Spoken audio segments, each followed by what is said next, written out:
Hi dear students, मैं पवन Tiwari Chandra institute के YouTube channel पर आप सभी का हार्दिक स्वागत करते हैं। तो आप प्रतिशतता भाग देख रहे हैं जिसका लेक्चर तीसरा मैं लेकर आपके सामने आया हूं। प्रतिशतता के दूसरे वाले भाग में आपने प्रतिशत वृद्धि और प्रतिशत कमी दोनों से रिलेटेड प्रश्नों को देखा। यहाँ पर मैंने प्रतिशत वृद्धि और प्रतिशत कमी को 4 भागों में एनालिसिस किया था, जिसका क्रमवार कुछ इस तरीके से था। पहला था यदि पहले वृद्धि और बाद में कमी हो, दूसरा ये था यदि पहले कमी और बाद में वृद्धि हो, तीसरा था यदि दोनों में वृद्धि हो, तथा चौथा था यदि दोनों में कमी हो। इन चारों के लिए यदि हम रिजल्टेंट आर की बात करें तो ध्यान देना, पहले वृद्धि है, पहले क्या है वृद्धि, तो पहले के लिए हमने कहा था यक्स मानिएगा, बाद के संदर्भ में वाई, जहां बात वृद्धि की हो प्लस इंडिकेट करना, कमी के लिए माइनस रिप्रेजेंट करिएगा। तो चलिए इन सब के लिए रिजल्टेंट क्या होगा देखते हैं। पहले वृद्धि है और पहले के लिए हमने यक्स माना है तो ये हो जाएगा प्लस यक्स, और बाद में कमी है, बाद के संदर्भ के लिए हमने वाई माना है और बाद में कमी है तो ये माइनस वाई हो जाएगा। बात समझ है कि नहीं? और फिर उसके बाद हमने कहा था इन दोनों का गुणा करके 100 से भाग कर दीजिएगा, रिजल्टेंट आ जाएगा। तो पहले प्लस का गुणा माइनस में गुणा करेंगे, माइनस होगा। एक्स का गुणा वाई में गुणा करेंगे, एक्स वाई बटे 100। अब ध्यान देना, दूसरे पर पहले कमी है बाद में वृद्धि है। पहले के लिए हमने यक्स माना है तो पहले में कमी है तो यक्स में कमी आएगी तो माइनस यक्स होगा, और बाद में वृद्धि है तो बाद का संदर्भ y है तो इसमें प्लस y हो जाएगा। फिर दोनों का गुणनफल बटे 100, माइनस और प्लस का गुणा माइनस, x का गुणा y में बटे, जो पिछले क्लास में मैंने बताया था वही रिपीट कर रहा हूं। यदि दोनों में वृद्धि हो तो ध्यान देना, पहले में भी वृद्धि होगी और बाद में भी वृद्धि, तो x भी बढ़ेगा और y भी बढ़ेगा। फिर क्या करना है, दोनों का गुणा करके 100 से भाग करना, तो प्लस प्लस का गुणा प्लस और x का गुणा y में एक्स वाई बटे 100। अब दोनों में यदि कमी है तो माइनस एक्स माइनस वाई, अब माइनस माइनस क्या हो जाएगा, माइनस माइनस का गुणा प्लस, x का गुणा y में और बटे 100। तो आपने इस सेक्शन को पहले क्लास में देखा था। मैंने जब वीडियो पिछला समाप्त किया था उसमें हमने आपसे कहा था कि नेक्स्ट लेक्चर में 2D और 3D क्षेत्रफल और आयतन में प्रतिशत परिवर्तन से जो प्रश्न बनाए जाएंगे उसे मैं यहीं पर करा दे रहा हूं। चूंकि प्रतिशतता चल रहा है तो प्रतिशत के परिवर्तन पर जो भी प्रश्न है आप यहीं देख लीजिए, ताकि मैं जब मेंसुरेशन सेक्शन आगे पढ़ाऊंगा तो उसमें हमें फिर से ये पूरी भूमिका न बनानी पड़े, इसलिए एक साथ ही यहीं देख लीजिएगा। तो चलिए यहां से अभी मैं 2D के लिए प्रश्न आपको यहां से समझा रहा हूं। 2D मतलब क्षेत्रफल से रिलेटेड है ना। 2D का मतलब किससे है, क्षेत्रफल में होने वाले परिवर्तन से। तो चलिए थोड़ा समझिएगा, मैं एक प्रश्न ले रहा हूं। प्रश्न हमारा यह है कि वर्ग की किसी एक भुजा को, वर्ग की किसी एक भुजा को 20% बढ़ा दिया जाता है, 20% बढ़ा दिया जाता है, तो बताइए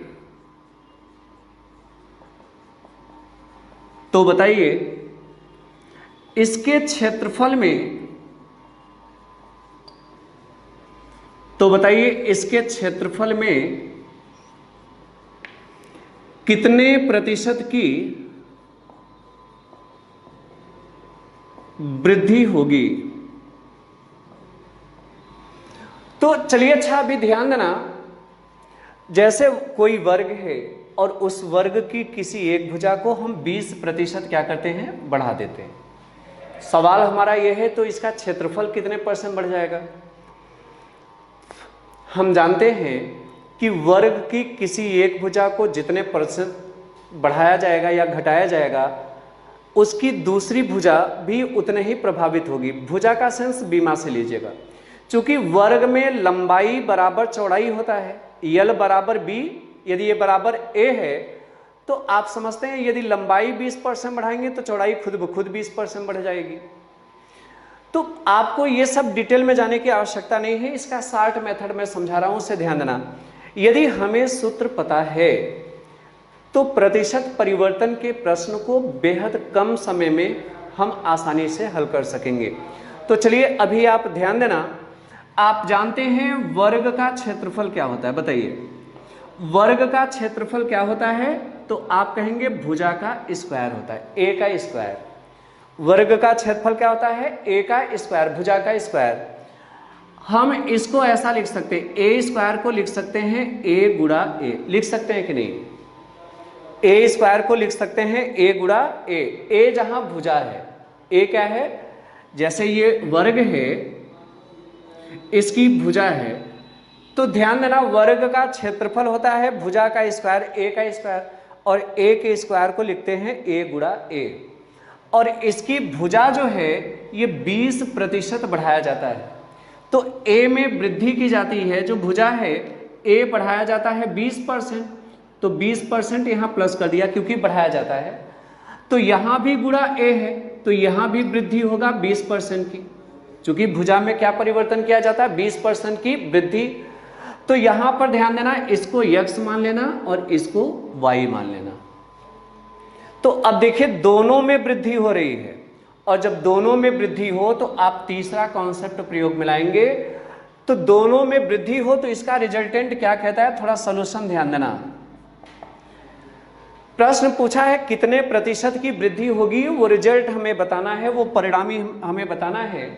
तो दोनों में वृद्धि हो तो plus x plus y plus x का गुणा y में बटे 100। तो ध्यान देना x में भी 20% की वृद्धि है तो प्लस 20, y में भी 20% की वृद्धि है तो प्लस 20, और प्लस प्लस का गुणा प्लस। अब x का गुणा y में 20 गुणा 20 और बटे कितना? 100। ये 2 जीरो से हमने 2 जीरो कट कर दिया। अब आप समझें 20 और 20 जोड़ेंगे तो हो जाएगा 40, और प्लस 2 का गुणा 2 में 4, 40 और 4 हो गया 44%। तो कितना? 44% की वृद्धि हो जाएगी इसके क्षेत्रफल में। अच्छा अभी ध्यान देना, पार्ट को समझिएगा। कुल मिला के ये हमें यदि सूत्र पता है तो सूत्र को यहाँ पर आप लिखिए और इस सूत्र को ओपन करिए, जो कांस्टेंट वैल्यू हो उसको हटा के फिर हल करना। जैसे एक प्रश्न में लिख रहा हूं, थोड़ा समझिएगा। इसे इरेज कर रहे हैं।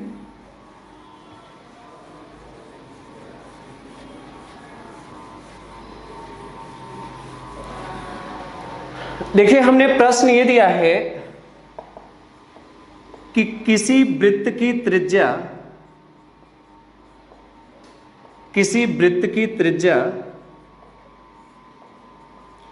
10% कम कर दी जाती है, 10% कम कर दी जाती है, तो इसके क्षेत्रफल में कितने प्रतिशत की कमी होगी? प्रतिशत कमी हमें बताना है, ध्यान देना। प्रश्न हमारा यह है कि किसी वृत्त की, सर्किल है वृत्त होगा, किसी वृत्त की त्रिज्या 10% क्या किया जाता है? रिड्यूस कर दिया जाता है, कम कर दिया जाता है। तो इसमें पूछा है तो इसके क्षेत्रफल में कितने % की कमी होगी। तो पहले आप सूत्र लिख लीजिए ताकि हमें डिटेल ना हल करना पड़े। ये जो मैंने एक शार्ट समरी दिया है इसी से आप हल कर सके। तो आप जानते हैं कि वृत्त का क्षेत्रफल क्या होता है? वृत्त का क्षेत्रफल होता है पाई आर का स्क्वायर। ये सूत्र मालूम रहेगा तो बहुत जल्द हल कर लेंगे बिना कंफ्यूजन। ध्यान देना, वृत्त का क्षेत्रफल होता है पाई आर स्क्वायर, और आप जानते हैं पाई कांस्टेंट वैल्यू है। चूंकि जब डिस्क्रिप्टिव हल करेंगे तो जब के सापेक्ष बटे भाग करते हैं तो पाई मिलता है, वो पाई पाई कट जाता है। तो यहाँ पर पाई आर स्क्वायर में पाई कांस्टेंट वैल्यू है, इसको हटा दीजिए। आर स्क्वायर है और आर स्क्वायर को हम लिखते हैं आर गुणा आर। क्या लिखेंगे? आर गुणा आर। अच्छा इसकी त्रिज्या मतलब रेडियस आर, तो त्रिज्या को 10% कम किया जाता है, तो यहाँ पर रेडियस में 10% की कमी है तो माइनस इंडिकेट करिए। और यहां भी रेडियस है, तो रेडियस में 10% की कमी होती है, तो यहां भी 10% माइनस इंडिकेट करिए। अब इसको x मान लीजिए और इसको y मान लीजिए। तो आप देख रहे हैं पहले में भी कमी है, बाद में भी कमी है, चौथा कॉन्सेप्ट चलेगा। अब क्षेत्रफल में कितने परसेंट की कमी आएगी वो रिजल्टेंट हमें बताना है। ये सॉल्यूशन ध्यान देना। तो दोनों में कमी के लिए -x -y और माइनस माइनस प्लस xy/100। तो -x कितना है 10, -10 -y भी 10 और माइनस माइनस हो गया प्लस, और 10 गुणा 10/100। तो ये 2 जीरो से 2 जीरो कैंसिल हो गया। अब देखिए -10 और -10 कितना हो गया -20। -20 समझ है ना, जैसे हम कहते हैं हमारे पास 10 रुपए का ऋण था, 10 रुपए का ऋण और हो गया, तो अभी भी ऋण है लेकिन ये ऋण बढ़कर 20 हो गया। और ये प्लस है, यहाँ प्लस करिए, 1 का गुणा 1 में तो 1 आएगा, तो -20 और +1 कितना हो गया -19। इसलिए क्षेत्रफल में 19% की क्या होगी कमी होगी। -10 और -10 -20 हो गया, और प्लस है, प्लस किया, 1 का गुणा 1 में 1 आएगा, -20 और +1 -19, मतलब वृत्त की जो वृत्त का क्षेत्रफल है ये क्या होगा 19% घट जाएगा। तो चलिए यहां से यदि हमसे ये पूछा होता कि वृत्त के परिधि में कितने % की वृद्धि या कमी होगी, तो उसका थोड़ा सा यहां कॉन्सेप्ट समझिएगा, थोड़ा ध्यान देना। यदि पूछा गया होता कि वृत्त के परिधि में कितने % की वृद्धि या कमी होगी, तो वृत्त का जो परिधि होता है, वृत्त का परिधि क्या होता है 2πr, यही होता है ना। अब यहां से आप देखिए 2π कांस्टेंट है, हटा दीजिए। अब बचा क्या r, बचा क्या 2π कांस्टेंट है, इसे हटा दीजिए, बचा r है, और रेडियस में 10% की कमी की जाती है, तो ये रेडियस 10% क्या होगा कम हो जाएगा। कुल मिला के वृत्त का परिधि 10% घट जाएगा। कहने का मतलब ये है, आप स्पष्ट पॉइंट नोट करिएगा कि किसी वृत्त की त्रिज्या को जितने प्रतिशत बढ़ाया या घटाया जाएगा उसकी परिधि भी उतने प्रतिशत ही बढ़ेगी या घटेगी।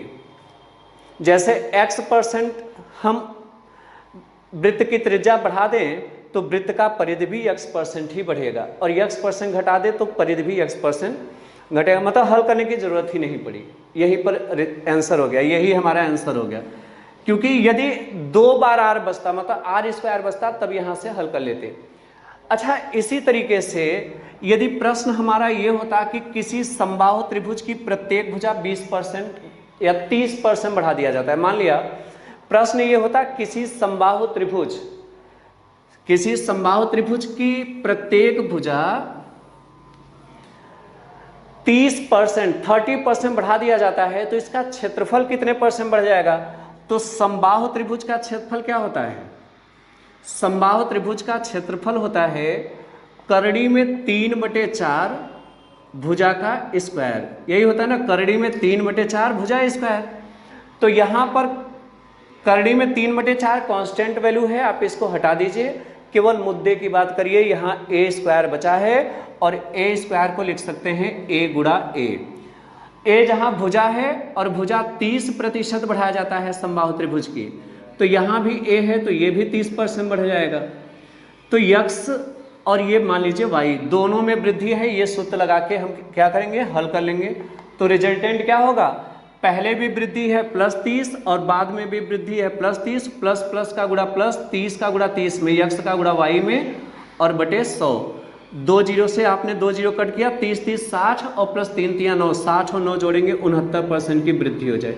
कहने का मतलब यदि हमें सूत्र पता है तो हम आसानी से हल कर सकते हैं। चलिए अब मैं बात करता हूं 3D के लिए। आयतन वाले प्रश्न में, आयतन वाला प्रश्न कैसे हल करेंगे, उस 3D वाले प्रश्न पर आ जाएं। 3D सेंस है आयतन से। देखिए आयतन त्रिविमीय होता है। जैसे ये मान लिया कमरा है, हम आपसे ये कहते हैं किसी कमरे की लंबाई को 10% बढ़ा देते हैं, चौड़ाई को 20% बढ़ा देते हैं, लेकिन जो हाइट है ऊंचाई, इसको 25% रिड्यूस कर देते हैं, घटा देते हैं। तो बताइए कमरे के आयतन पर क्या प्रभाव पड़ेगा, या कमरे के आयतन में कितने % की वृद्धि या कमी होगी।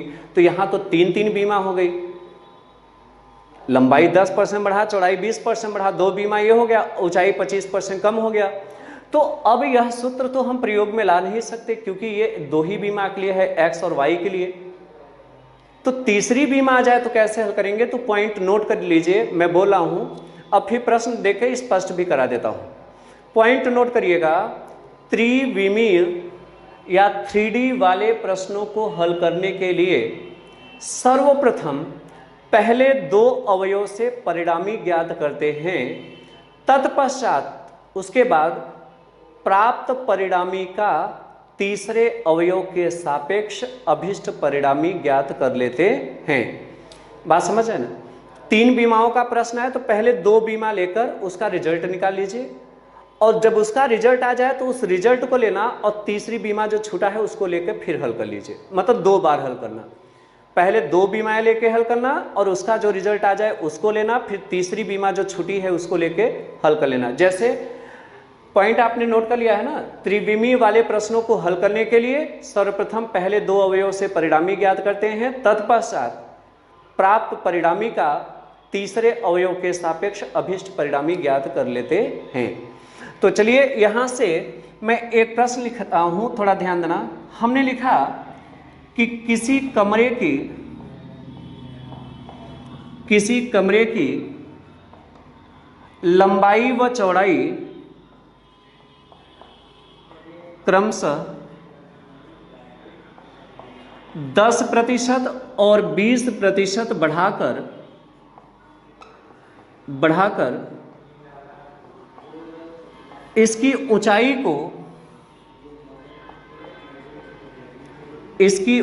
को 25% कम कर दिया जाता है,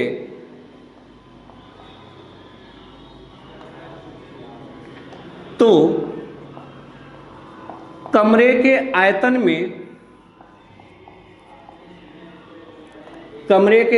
में कितने प्रतिशत वृद्धि या कमी होगी। ध्यान देना, इस कमरे के आयतन में कितने प्रतिशत की वृद्धि होगी या कितने % की कमी होगी। तो ध्यान देना, कमरे का जो आयतन होता है वो होता है लंबाई गुणा चौड़ाई गुणा ऊंचाई। देखिए कमरे का जो आयतन होता है घनाभ के आकार का, लंबाई गुणा चौड़ाई गुणा, मतलब लंबाई में क्या किया गया, लंबाई में 10% की वृद्धि की गई, 10% बढ़ा है। चौड़ाई क्या किया गया, 20% बढ़ा है, और ऊंचाई को क्या किया गया, 25% कम कर दिया गया है। तो अब 3 बीमा है, कैसे हल करेंगे। सबसे पहले आप 2 बीमा लेकर इसका पहले रिजल्ट निकाल लीजिए, और जब इसका रिजल्ट आ जाए तो उसको ले लीजिए और तीसरा जो छूटा है उसको लेकर हल करना। देखिए कैसे निकालेंगे, सोल्यूशन देखिए। पहले 2 बीमा लेकर रिजल्ट निकाले, तो यहाँ लंबाई 10% बढ़ा है, चौड़ाई 20% बढ़ा है, तो दोनों में वृद्धि है। तो आप ये कॉन्सेप्ट लीजिए, इसको x मानिए, इसको y, तो +x + y मतलब +10 और +20, और प्लस का गुणा प्लस रहेगा, 10 × 20 और बटे 100।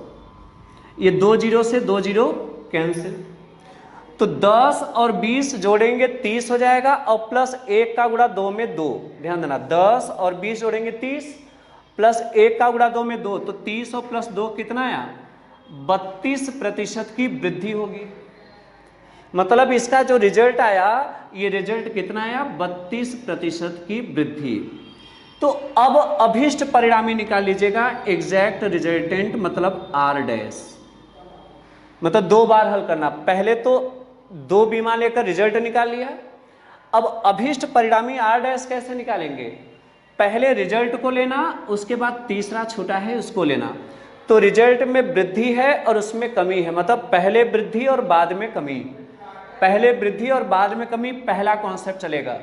तो कैसे अप्लाई करेंगे, तो पहले रिजल्ट लिखिए, ये 32% बढ़ा है तो इसे x मान लीजिए, और ये जो छूटा है इसको y मान लीजिए। तो ये हो जाएगा +x - y और ± -xy/100। तो कैसे करेंगे, रिजल्ट 32% बढ़ा है तो +32, और माइनस कितना 25, चूंकि y 25 है, और प्लस माइनस माइनस हो जाएगा 32 गुणा 25/100। तो 25 से का 25 और 25 चौके 100, ये 4 से कट गया कितनी बार में, 8 बार में। तो 32 में 25 घटाएंगे तो ये हो जाएगा 7 माइनस 8 का गुणा 1 में 8, ये -1 आया, अतः हम कहेंगे आयतन में 1% की कमी होगी। -1 आया तो आयतन में क्या होगी, 1% की कमी। ये हमारा आंसर हो गया। तो चलिए एक प्रश्न और देखते हैं, थोड़ा ध्यान समझिएगा, बस केवल सूत्र पता रहे और उसके बाद हल करने में बिल्कुल भी समय नहीं लगेगा।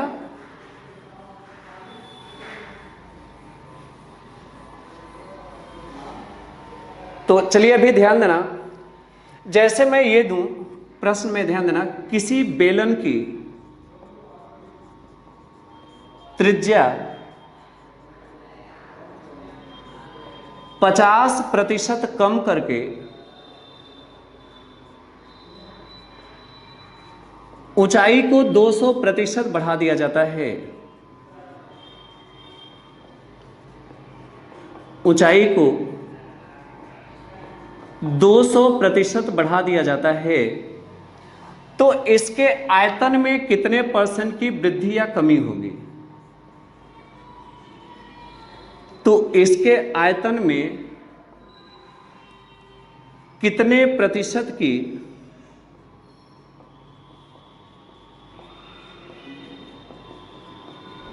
वृद्धि या कमी होगी। चलिए ध्यान देना, प्रश्न के सेंस को समझिएगा। एक बेलन है, इसकी त्रिज्या 50, रेडियस को बेलन की क्या किया गया, 50% कम कर दिया गया, और इसकी हाइट को, ऊंचाई को 200% बढ़ा दिया गया। अब आयतन में कितने % की वृद्धि या कमी होगी, ये रिजल्टेंट बताना है। तो पहले बेलन का आयतन सूत्र जानिए। अभी जब मैं आयतन बताऊंगा तो ये प्रैक्टिकली बताऊंगा कि बेलन का आयतन πr² h कैसे होता है। बेलन का आयतन होता है πr² h। ये कैसे होता है, जब आयतन बताएंगे तो पूरा डीप में बताएंगे, पेपर में फोल्ड करके आपको दिखाएंगे πr² h कैसे होता है। यहाँ पे केवल आप सूत्र से इसको प्रतिशत परिवर्तन केवल समझना है ना।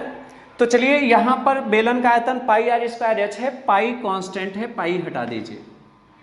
अब r² है, इसको लिखेंगे r गुणा r² को क्या लिख सकते हैं, r गुणा r।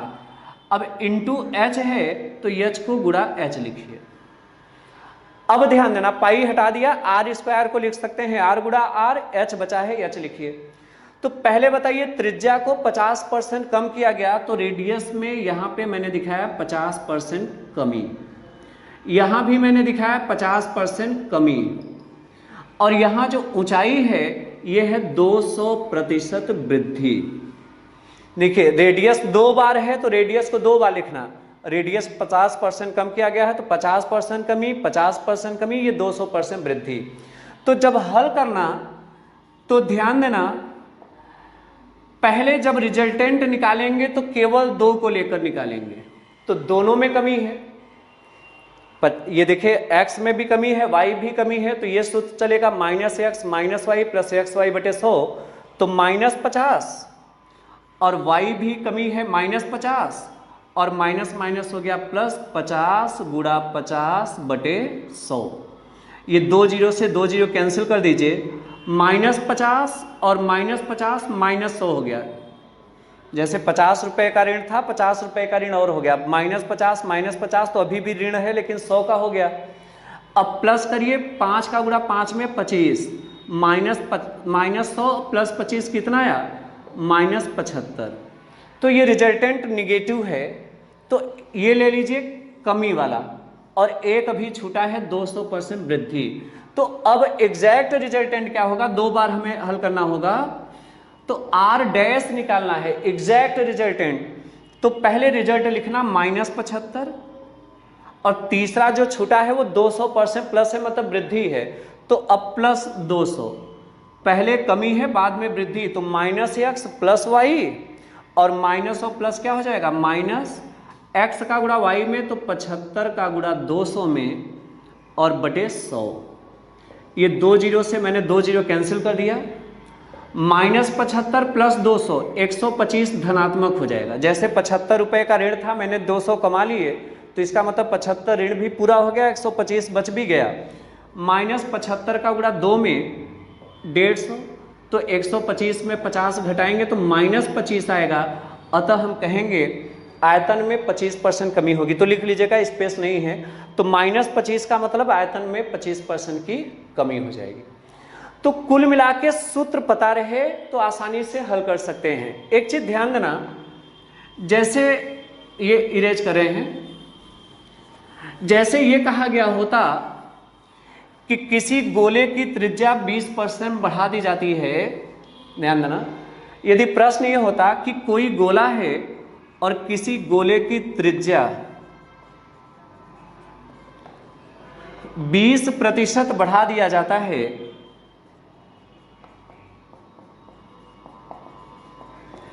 तो इसके आयतन में कितने % की वृद्धि होगी? तो पहले बताइए गोले का आयतन सूत्र क्या होता है? ध्यान देना, गोले का आयतन होता है 4/3 पाई आर क्यूब। गोले का आयतन कितना होता है? 4/3 पाई आर क्यूब। तो 4/3 कांस्टेंट है, इसको हटा दीजिए। आर क्यूब को हम लिख सकते हैं आर गुणा आर गुणा आर। 4/3 पाई कांस्टेंट है, हटा दिया। आर क्यूब को लिखेंगे आर गुणा आर गुणा आर। और रेडियस में 20% वृद्धि है, तो यहाँ 20% वृद्धि करेंगे, यहाँ भी 20% वृद्धि करेंगे, और यहाँ भी रेडियस है तो यहाँ भी 20% वृद्धि करेंगे। तो अब जब हल करना तो पहले केवल 2 को लेके हल करना, दोनों में वृद्धि है, तो इसका रिजल्टेंट क्या होगा? +20 +20 दोनों में वृद्धि है तो प्लस प्लस प्लस हो जाएगा।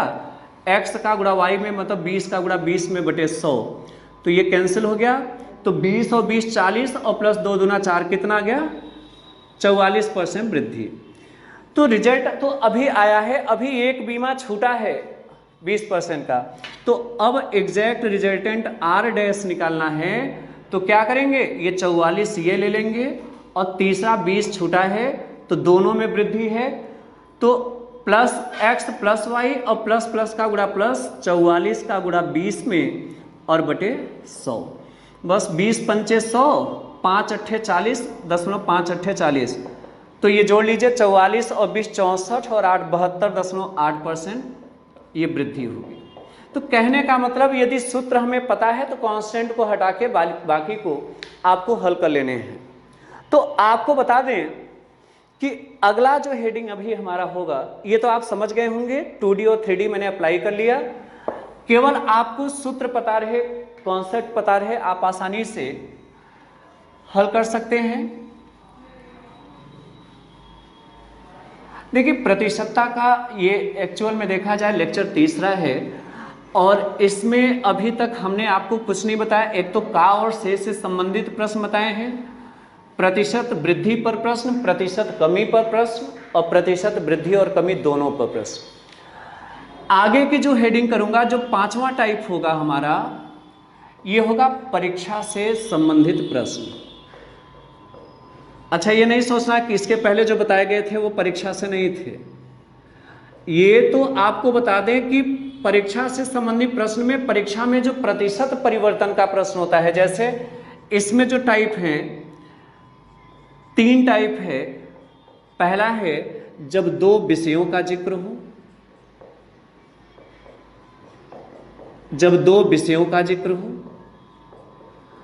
और दूसरा है जब 2 विद्यार्थियों का जिक्र हो, जब 2 विद्यार्थियों का जिक्र हो। तो इसमें भी 2 कंडीशन होते हैं, जब मैं प्रश्न बताऊंगा तो इसकी चर्चा करूंगा। और तीसरा परीक्षा से संबंधित मिश्रित जो प्रश्न है, मिसलेनियस टाइप के। तो ये परीक्षा से संबंधित 3 प्रकार के प्रश्न हैं, इसकी डिस्कस मैं नेक्स्ट लेक्चर में करूंगा। तो आपको बता दें कि वीडियो आपने देखा होगा कि जो वीडियो अभी पड़े हैं वो करंट वीडियो हैं, है ना, सभी न्यू वीडियो हैं। और आपके जो सुपर टेट की परीक्षा है उस पैटर्न से बेसिस प्रश्न, जैसे अंकीय क्षमता आपने पढ़ा, विभाज्य पढ़ा, गुणनखंड पढ़ा, ये जो मैंने नंबर सिस्टम वाले टॉपिक में बताया था, ये सभी आपके सुपर टेट की परीक्षाओं के सिलेबस के एक अभिन्न भाग हैं। तो आप सिलेबस को यदि मिलान करें तो जितनी चीज़ें मैंने बताए हैं वो करंट जो आपके सिलेबस हैं उनसे है, सभी नवीन वीडियो हैं। आप ये नहीं डाउट में होइएगा कि पुराने वीडियो अपलोड हैं। तो आपको बता दें कि ये 2019 के नए वीडियो सभी डाले जा रहे हैं और थोड़ा सा अभी वीडियो आपके बनते जा रहे हैं, पढ़ते जा रहे हैं। आप सभी वीडियो को सीरियसली नोट्स बना के पढ़िए और ये कन्फ्यूजन नहीं रहना कि पुराने हैं फिर एडिट, ये सभी नए करंट सिलेबस के आधार पर हैं। आप अच्छे से नोट्स बनाइए, सभी तैयारी करिए। और मैं आपको बता दूं, गारंटेड जितने टाइप मैं बताऊंगा आप उसी पर विश्वास रखते हुए आप पढ़िएगा और खुद ही परीक्षा में आप देखेंगे कि प्रश्न जो भी आप परीक्षा में जब पार्टिसिपेट करेंगे, बैठेंगे तो देखेंगे तो आपको सारे प्रश्न पढ़े पढ़ाए से मालूम पड़ेंगे। तो बिल्कुल अपने आप को अपडेट रखते रहिए, सिलेबस को देखते रहिए। नेक्स्ट वीडियो बहुत जल्द आपको पड़ेगा। बहुत बहुत धन्यवाद। तो थैंक यू सो मच।